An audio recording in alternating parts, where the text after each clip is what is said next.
in all my discussions with Prime Minister Netanyahu, President Herzog, the Security Cabinet, I reiterated and made clear our support for Israel's right to defend itself, indeed its obligation to defend itself. That includes through the additional assistance that we've worked with Congress and we're working with Congress now to provide for Israel's defense, as well as for urgent humanitarian needs in Gaza. First, we need to continue to prevent escalation of this conflict, its spread to other areas and other theaters. Second, we need to do more to protect Palestinian civilians. We've been clear that as Israel conducts its campaign to defeat Hamas, how it does so matters. It matters because it's the right and lawful thing to do. It matters because failure to do so plays into the hands of Hamas and other terror groups.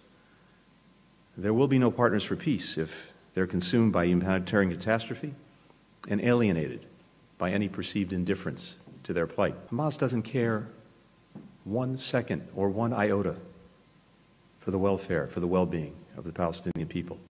It cynically and monstrously uses them as human shields, putting its commanders and command posts, its weapons and ammunition, within or beneath residential buildings, schools, mosques, hospitals. But civilians should not suffer the consequences for its inhumanity and its brutality.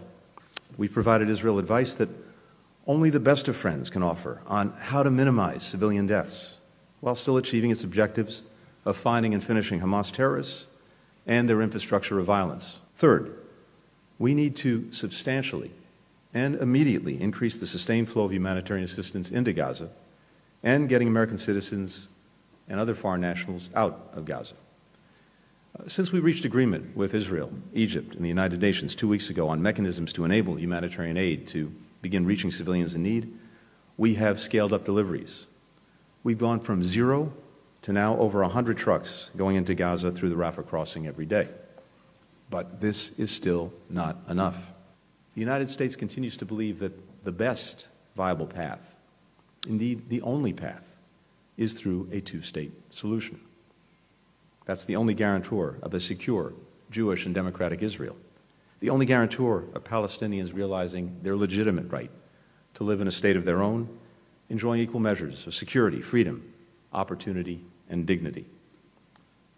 The only way to end a cycle of violence once and for all.